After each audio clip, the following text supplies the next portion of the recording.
Hello students, so आपण आपल्या next लेक्चरला start करतोय. लास्ट लेक्चरमध्ये आपण कॉम्पोजिशन स्कीमचे काही प्रोसिजरल आस्पेक्ट बघितले होते, जसं की कॉम्पोजिशन स्कीमचं इंटिमेशन गव्हर्नमेंटला कसं द्यायचं असतं, त्यासाठी काय फॉर्म्स फिल करायचे असतात, ती कॉम्पोजिशन स्कीम कधीपासून इफेक्टिव्ह होते. त्याच्यानंतर आपण सेक्शन 10चा जो पुढचा पार्ट होता, सेक्शन 10 सबसेक्शन 3, 4 आणि 5 हेही लास्ट लेक्चरला कव्हर केलेले होते. की एकदा तुम्ही त्याच्यानंतर सेक्शन 10 सबसेक्शन 2 चा एक प्रोव्हायझोही आपण कव्हर केला होता, ज्याच्यामध्ये आपण बघितलं होतं की एकदा तुम्ही कॉम्पोजिशन स्कीम घेतली की त्या पॅनवर रजिस्टर असणाऱ्या सगळ्या एंटिटीजना कंपल्सरीली कॉम्पोजिशन स्कीमच घ्यावी लागते. त्याच्यानंतर आपण पेज नंबर 3.34 वरती होतो, ज्या ठिकाणी आपण इंटिमेशनचा पार्ट आणि एक चार्ट तयार करून घेतला होता. Now let's move further.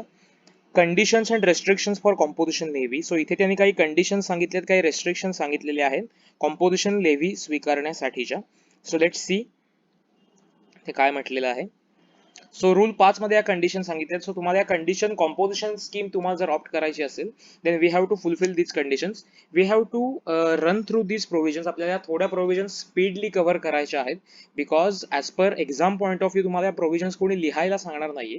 You just have to apply this provisions. So आपण त्या प्रोव्हिजनचा मेन कंटेंट जो आहे तो समजून घेऊन पुढे जाणार आहोत. So first condition, he is neither a casual taxable person nor a non-resident taxable person. Now, what is the concept of casual taxable person and non-resident taxable person? We have to learn it in your registration topic. पण तुम्हाला एक brief idea देऊन ठेवतो की casual taxable person म्हणजे काय. तर समजा माझं एका स्टेटमध्ये शॉप आहे किंवा एका स्टेटमध्ये परमनंट फिक्स्ड एस्टॅब्लिशमेंट आहे आणि मी दुसऱ्या स्टेटमध्ये जाऊन अकेजनली सप्लाय करणार आहे. से फॉर एक्झाम्पल एखादा ट्रेड फेअर आहे आपल्याकडे, तुम्हाला माहिती आहे की वेगवेगळ्या पद्धतीचे ट्रेड एक्झिबिशन्स लागतात. सो त्या एक्झिबिशन मध्ये मी शॉप माझं त्याच्या ठिकाणी माझे प्रॉडक्ट्स एक्झिबिट करणार आहे आणि टेम्पररी पिरियडसाठी दुसऱ्या स्टेटमध्ये जाऊन ते सेल आउट करणार आहे. सो आता हा पिरियड टेम्पररी असणार आहे. मी परमनंटली काही दुसऱ्या स्टेटमध्ये जाऊन माझा शॉप ओपन करणार नाहीये. मग त्या स्टेटमध्ये मी जर सप्लाय करणार असेल, माझा ऍग्रिगेट टर्नओव्हर जर जास्त असेल तर मला कंपल्सरीली रजिस्टर व्हावं लागेल. So in that case casual taxable person नावाचं टेम्पररी रजिस्ट्रेशन तुम्हाला ग्रांट केलं जातं, की हे रजिस्ट्रेशन मॅक्झिमम 60 डेज किंवा 90 डेज साठी असतं आणि नंतर तुम्ही त्या पिरियड नंतर ते रजिस्ट्रेशन जे आहे ते कॅन्सल होऊन जातं. सो टेम्पररी पिरियडसाठी ज्या स्टेटमध्ये तुमची परमनंट एस्टॅब्लिशमेंट नाहीये, ज्या ठिकाणी तुम्ही अकेजनली सप्लाय करणार आहात, त्याच ठिकाणी तुम्हाला हे कॅज्युअल टॅक्सेबल पर्सनचं रजिस्ट्रेशन दिलं जातं. सिमिलरली नॉन टॅक्सेडेंट टॅक्सेबल पर्सन म्हणजे काय, तर मी इंडियामध्ये अकेजनली येऊन सप्लाय करणार आहे, मी इंडियामध्ये माझी परमनंट एस्टॅब्लिशमेंट नाहीये. सो असं जर मी करणार असेल तर मला त्यासाठी नॉन रेसिडेंट टॅक्सेबल पर्सन नावाने रजिस्ट्रेशन जे आहे ते घ्यावं लागेल. आपण जेव्हा सेक्शन 27 स्टडी करू त्यावेळेला आपल्याला या दोन्ही कन्सेप्ट पुन्हा नीट अभ्यासायच्या आहेत, पण मी तुम्हाला आता एक ब्रीफ आयडिया देऊन ठेवली. सो कॅज्युअल टॅक्सेबल पर्सन किंवा नॉन रेसिडेंट टॅक्सेबल पर्सन म्हणून जर आपण रजिस्ट्रेशन घेतलं असेल, then we will not be eligible to opt for composition scheme. So तुम्हाला जर आठवत असेल तर आपण जो डिस्क्वालिफिकेशनचा चार्ट एक प्रिपेअर केलेला होता. Just a minute, the page is loading. So आपण जो डिस्क्वालिफिकेशन साठी चार्ट तयार केला त्याच्या मी सेक्शन 10(2+ रूल्स म्हटलं होतं. सो तो रूल्सचा पार्ट जो आहे ना तो आता इथे येणार आहे. सो त्याच्यामध्ये आपण कुठचा पार्ट आता बघितला, त्या चार्ट मध्येच आपण ऍड करून घेऊया की CTP oblique NRTP. What is CTP? CTP is nothing but casual taxable person. And what is NRTP? NRTP is non-resident taxable person. लक्षात येतंय? सो ह्या दोन कॅटेगरीजना तुम्हाला कॉम्पोजिशन स्कीम ऑप्ट करता येणार नाही.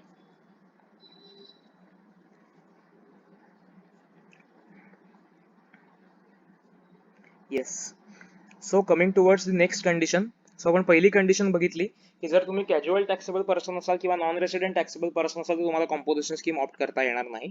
Second thing, the goods held in stock by him have not been purchased from an unregistered supplier, and where purchased he pays tax under reverse charge under section 9 subsection 4. म्हणजे काय, तर ज्यावेळी तुम्ही composition scheme opt करणार आहात त्यावेळी तुमच्याकडे जे स्टॉक आहे, क्लोजिंग स्टॉक तुमचा, तर त्या स्टॉक मध्ये तुम्ही अनरजिस्टर्ड सप्लायर कडून परचेस केलेले गुड्स असता कामा नाहीयेत, आणि जर असतील तर तुम्ही त्याच्यावर 9(4) अंडर टॅक्स पे करायला हवा. त्यांनी त्याच्यामध्ये आणखी खालती त्याबद्दल काहीतरी म्हटलेलं आहे, ते आपण वाचूया. त्यांनी त्याला 18 नंबरची नोट दिलेली आहे. So this condition applies in case where a builder or promoter opting for composition scheme has stock of goods on which he is required to pay GST on reverse charge basis under section 9 subsection 4 in one or more of the following cases. So आपण जेव्हा 9-4 बघू तेव्हा तुम्हाला ह्या ज्या condition दिल्या आहेत ह्या जास्त क्लिअरली लक्षात येतील. सो अपटिल देन मी आत्ता त्या बाजूला ठेवतो, कारण आपण 9-4 मध्ये हाच सगळा पार्ट स्टडी करणार आहोत. सो तुम्हाला आत्ता लक्षात काय ठेवायचं आहे की 9 जर आम्ही अनरजिस्टर्ड सप्लायर कडून परचेस केलेले काही गुड्स आमच्या स्टॉक मध्ये असतील, सी सर्व्हिसेस स्टॉक मध्ये ठेवता येत नाही, सर्व्हिसेस कॅनॉट बी स्टॉक्ड. तुम्ही ते बघितलेलं आहे इकॉनॉमिक्स मध्ये, it is intangible thing. But गुड्सचा स्टॉक असणार आहे त्याच्यामध्ये अनरजिस्टर्ड सप्लायर कडून परचेस केलेले गुड्स असता कामा नाहीयेत, आणि जर असतील तर त्याच्यावरती आम्ही 9-4 च्या अंडर टॅक्स पे करायला हवा. नेक्स्ट कंडिशन काय, he shall pay tax under 9(3) and 9(4) on inward supplies of goods or services or both. आपण जेव्हा सेक्शन 10 सबसेक्शन 1 बघितला तेव्हाच बघितलं की notwithstanding anything content in this act but subject to provisions of 3 subsection 3 and subsection 4 of section 9. म्हणजेच आम्हाला 9(3) and 9(4) चा tax जो आहे तो पे केलाच पाहिजे. त्याच्यामधून आम्हाला कॉम्पोजिशन स्कीम साठी कुठचाही बेनिफिट दिलेला नाहीये. सो ही कंडिशनही आपण आधी डिस्कस केली होती, just they have given here. And lastly, he was not engaged in the manufacture of goods as notified under section 10(2)(e) during the preceding financial year. हे पण आपण बघितलेलं आहे. सो इथे त्यांनी काय सांगितलं, ऍक्च्युअली सेक्शन मध्ये सांगितलेलं आहे की इन करंट फायनान्शियल इयर, आणि रूल्स मध्ये सांगितलंय की in previous financial year. So या दोन गोष्टी महत्वाच्या आहेत की करंट फायनान्शियल इयर मध्ये सुद्धा आम्हाला त्याचं प्रोडक्शन करता येणार नाही, मॅन्युफॅक्चरिंग करता येणार नाही, आणि प्रिव्हियस फायनान्शियल इयर मध्ये सुद्धा आम्ही त्याचं प्रोडक्शन किंवा मॅन्युफॅक्चर करू शकत नाही. सो ह्या कंडिशन्स आहेत. Now let's go to next condition. ही कंडिशन आपण आधी स्टडी केलेली आहे. Let's go to next condition. He shall mention the words composition taxable person not eligible to collect tax on supplies at the top of bill of supply issued by him. So composition scheme घेतलेला माणूस जेव्हा bill issue करेल, invoice issue करेल, त्या इनव्हॉइसच्या top वरती त्याला हे words mention करणं कंपल्सरी आहे. कुठचे, composition taxable person not eligible to collect tax on supplies. म्हणजे काय, तर we have opted for composition levy and we are not eligible or we are not capable of recovering tax from customer or recipient. Why this has mentioned? So that customer ची कुठेतरी फसवणूक होऊ नये, the customer should not be defrauded. otherwise काय होईल की composition tax पेअरला तो tax जो आहे तो from his own pockets pay करायचा आहे. But if he started recovering it from कस्टमर्सना ह्या प्रोव्हिजन्स माहिती नसतात.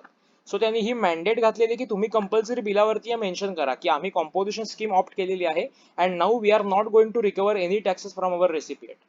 सो अदरवाईज रेसिपियंटची कुठेतरी फसवणूक होऊ शकेल, म्हणून त्यांनी हे एक्सप्लिसिटली प्रत्येक इनव्हॉइसच्या टॉपला हे मेन्शन करायची मॅन्डेट घातलेली आहे. ठीक आहे, सो ही प्रोव्हिजन लक्षात येते.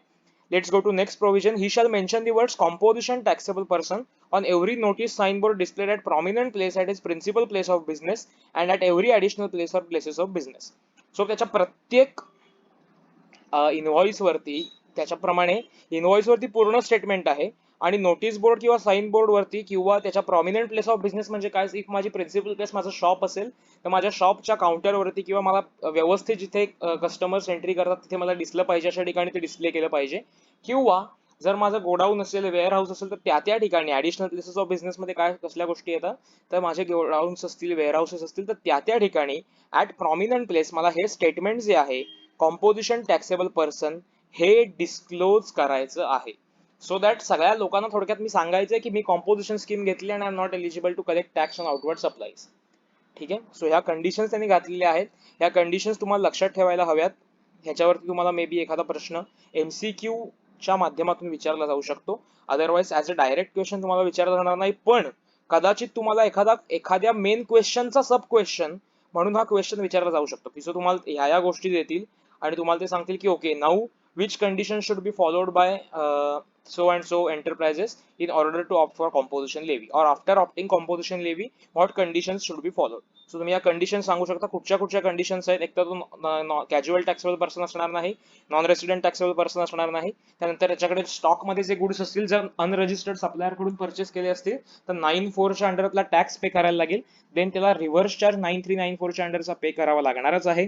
त्याने त्याच्या प्रत्येक इनव्हॉइस वरती composition taxable person not eligible to collect tax on outward supplies हे वाक्य, टॅक्स ऑन सप्लाईज हे sentence at the top mention करणं आवश्यक आहे. आणि principal place of business, prominent and additional place of business च्या ठिकाणी प्रॉमिनंट प्लेसला कॉम्पोजिशन टॅक्सेबल पर्सन हे वर्ड्स मेन्शन करणं आवश्यक आहे. So this was a brief in nutshell revision of all this condition. So आपण हेही अदर कंडिशन्स जे पेज आहे ते कव्हर केलेलं आहे. Now who are not eligible to opt for composition scheme हा ऍक्च्युअली आपला पार्ट आपण आधीच कव्हर केलेला आहे. त्यांनी इथे सांगितलं there is no restriction on the composition supplier to receive interstate inward supplies on goods. So हेही आपण काल डिस्कस केलेलं की इंटरस्टेट आउटवर्ड सप्लाय करायचं नाहीये, पण तुम्ही इंटरस्टेट परचेस जो आहे तो नक्कीच करू शकता. त्याच्यानंतर त्यांनी इथे एक्झाम्पल दिलेलं आहे, ते मी तुम्हाला कालच होमवर्कसाठी दिलेलं होतं. देन इंटरेस्ट मुळे काय प्रॉब्लेम येत होते आणि इंटरेस्ट तुम्ही कसं काउंट करायचं किंवा काय त्याची ट्रीटमेंट द्यायची हे सुद्धा त्यांनी इथे दिलेलं आहे. सो आपल्याला तेही लक्षात घ्यायला हरकत नाही.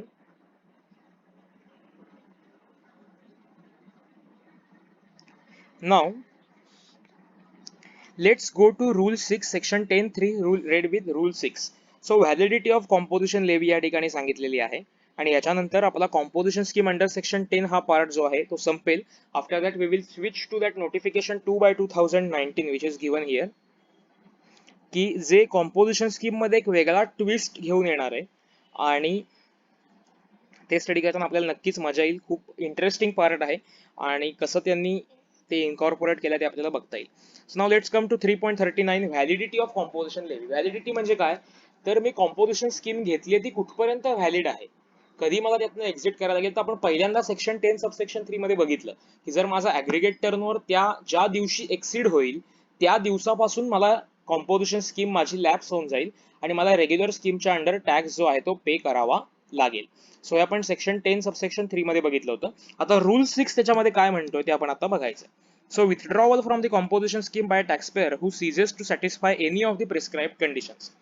So the option exercised by a registered person to pay amount under composition levy shall remain valid so long as it satisfies all the conditions mentioned in the relevant sections and rules. म्हणजे काय, तर basically त्याने सगळ्या conditions fulfil करायला हव्यात, eligibility criteria तो meet केला पाहिजे आणि प्लस त्याने कुठचंही डिस्क्वालिफिकेशन अट्रॅक्ट करता कामा नये. मीन्स मी सुरुवात केली, I am okay with composition केवी, मी सगळं कंडिशन फॉलो करत होतो आणि मी एक ट्रान्झॅक्शन इंटरस्टेट सप्लायची केली, नो, त्या क्षणी मी डिस्क्वालिफाय झालो, तोपर्यंत सगळं व्हॅलिड आहे. ओके, मी पटकन एखाद स्विगीवरती माझी एक ऑर्डर होती, मी स्विगीवरती लिस्ट केली आणि स्विगी थ्रू सप्लाय करायला सुरुवात केली, if I am a restaurant, okay, at that point I am disqualified.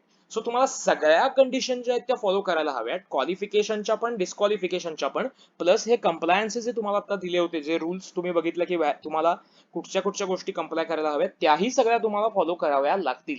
If you are not following any of them then you will be disqualified, you will be the option to pay tax under section 10 will lapse.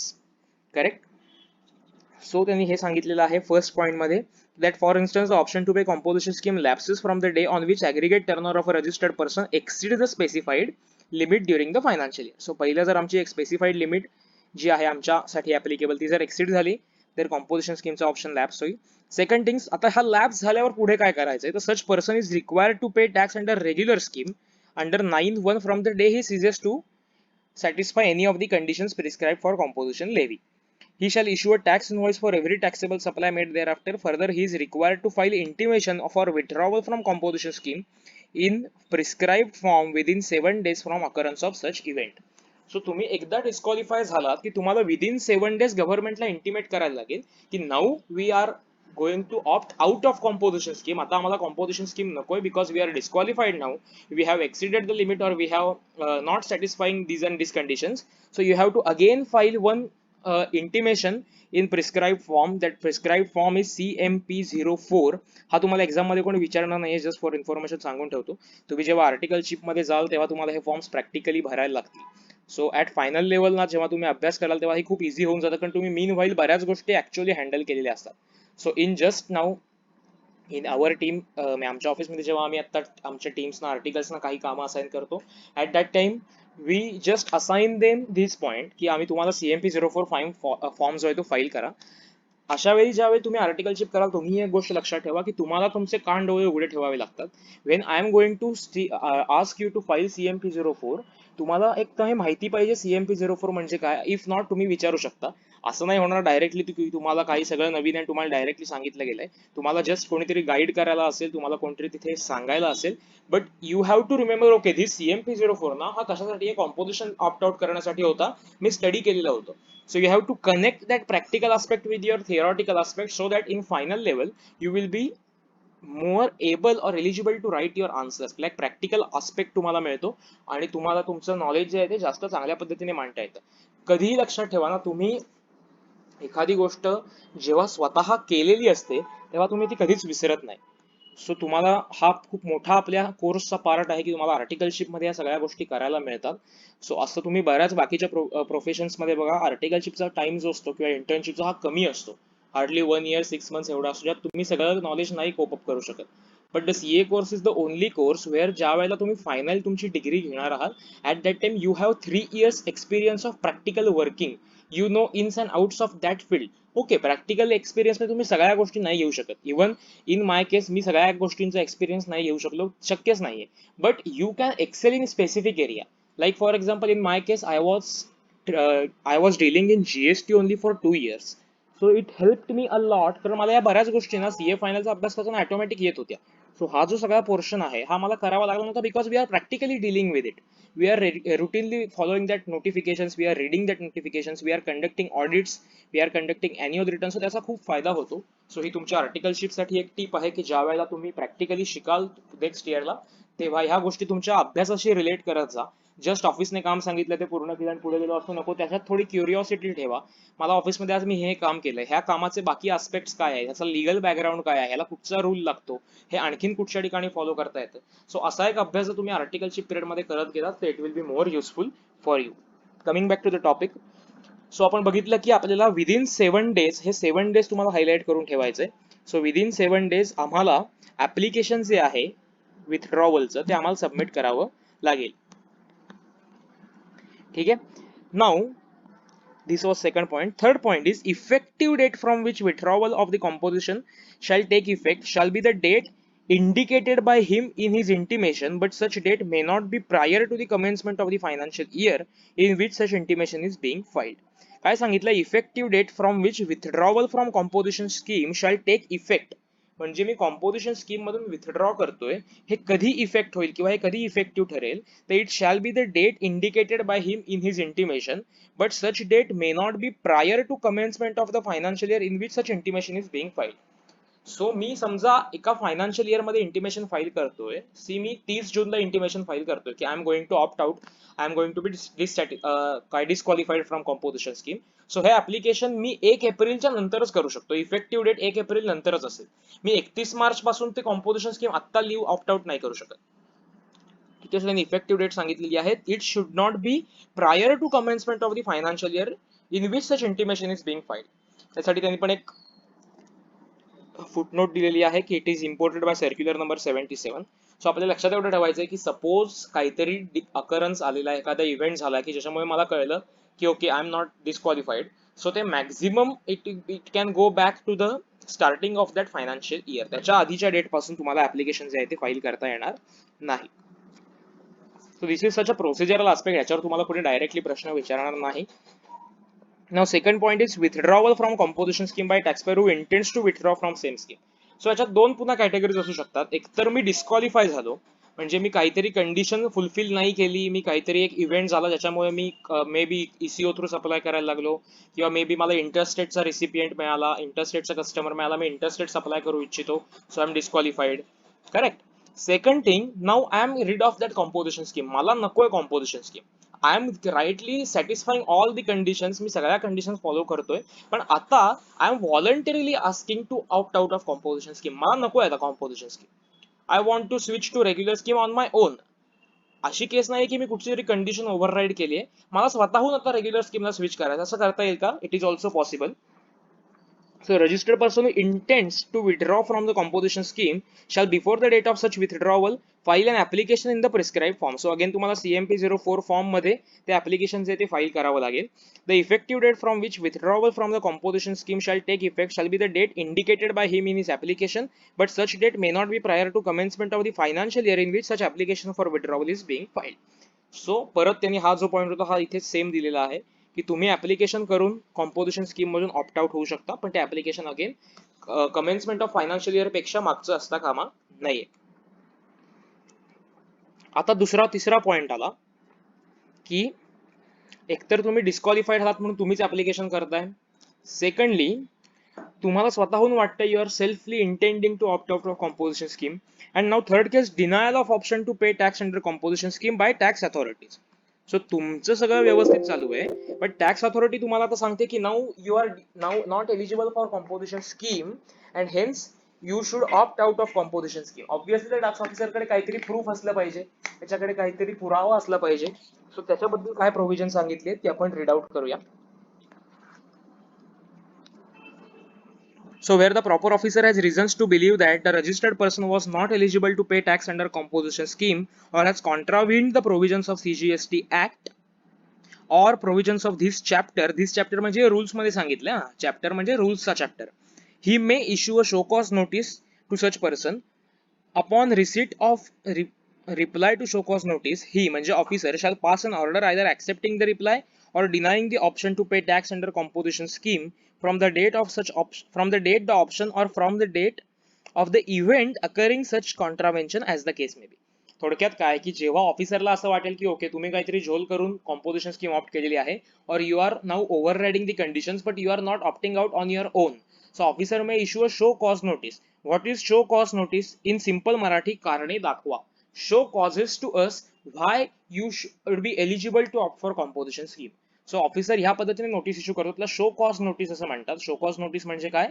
To show causes why you should not be debarred from opting composition scheme. So तुम्हाला त्याची एक notice issue केली जाईल. Directly ऑफिसरला power नाहीये की तुम्हाला डायरेक्टला वाटलं ना ओके ह्या कॉम्पोजिशन साठी एलिजिबल नाही, ओके तो डायरेक्टली तुम्हाला ऑप्ट आउट करून टाकेल. No, he should first issue a show cause notice. आणि तुम्हाला पहिले नोटीस दाखवायचे. He should ask you why you should not be debarred. तो तुम्हाला असं विचारेल की तुम्हाला का कॉम्पोजिशन स्कीम मधून आम्ही आउट करू नये. Then you will be provided a chance to reply to that notice. तुम्ही इथलं कारण सांगायचे की okay so and so condition आहे, तुम्हाला जरी असं वाटलं असलं but this is not the case, we are eligible to up for composition scheme, there might be some confusion, you have to clarify the questions asked by him, and then either that officer will accept that notice or either that officer will reject that notice. If he rejects that notice, he will issue a order of rejection. So त्याने रिजेक्शनची order तयार केली, याचा अर्थ तुम्हाला composition scheme मधून तो out करणार आहे. मग तुम्हाला तरी पण कॉम्पोजिशन स्कीम मध्ये राहायचं असेल, तुम्हाला त्याच्या विरुद्ध अपील करायला लागेल. It is a further case. So तुम्हाला ते मी ज्युडिशियरी चॅनल जी होती ती दाखवलेली होती की तुम्ही अपील करता, मग अपील ते पुढे एक्सलेट होत होत सुप्रीम कोर्ट पर्यंत जाऊ शकतं. सो ही त्यांनी प्रोसिजर जी आहे तिथे सांगितलेली आहे. पुढे त्यांनी काय म्हटलं, in case of denial of option to pay tax under composition levy by the tax authorities, the effective date of such denial shall be the date from shall be from a date including any retrospective date as may be determined by tax authorities. However, such effective date shall not be prior to the date of contravention of the provisions of CGST Act or SGST rules. So tax authorities backdated आहे तुमचं हे जे आहे effective date जी आहे ती cancel करू शकतात, but ते जोपर्यंत तुम्ही सगळ्या कंडिशन फुलफिल करत होता तोपर्यंतच तुम्हाला करता येईल. I have experienced one case where there was a composition taxpayer and त्याच्यावरती रेड तुम्ही जी म्हणता ना त्याच्यापैकी रेड परफॉर्म केली गेली. And at that time he was registered as a composition taxpayer. And then officers त्यांनी रेड टाकली, त्याच्यानंतर त्यांना काही डॉक्युमेंट्स मिळाली आणि मग त्यांना असं समजलं की his turnover was exceeding rupees 1.5 crore. So they asked him to leave composition scheme and they issued a notice or they issued him an intimation that okay, as per our observations you have exceeded your turnover and so date, so you should opt out of composition scheme from that date. पण त्याच्या आधीपासून ते mandate करू शकत नाहीत. So मी जोपर्यंत विथच्या सगळ्या condition fulfil करत होतो तोपर्यंत मला राईट आहे की मी कॉम्पोजिशन स्कीम मध्ये राहीन. पण ज्या क्षणी मी त्या कायद्यांचं उल्लंघन केलेलं आहे त्या दिवशीपासून ते मला बॅकडेटेडली पण कॉम्पोजिशन स्कीम मधून ऑप्ट आउट करायला सांगू शकतात. सो मे बी मला ऑफिसरचं इंटिमेशन आलं on 30th June that you have exceeded your turnover or exceeded prescribed limit on the 31st May. So you should opt out of composition scheme from 31st May itself. हे तुम्हाला 30th June ला जरी intimate करत असला तरी सुद्धा मला 31st May पासून बाहेर पडावं लागेल. But if he cannot ask me to opt out of composition scheme from 1st May. 1st May ला तर मी सगळ्या कंडिशन फुलफिल करत होतो. So he cannot say that. हे त्यांनी फक्त इथे सांगितलेलं आहे. ठीक आहे. सो आपण याच्यामध्ये 3 केस बघितल्या. कुठच्या त्याचा एक ब्रीफ चार्ट आपल्या पद्धतीप्रमाणे आपण लगेच तयार करून टाकू, which will be useful for you for so याला मी नाव देतो ऑप्टिंग आउट. काहीतरी प्रॉब्लेम येतोय, हे पेन आय थिंक माझा जरा लॅग होतोय इश्यू.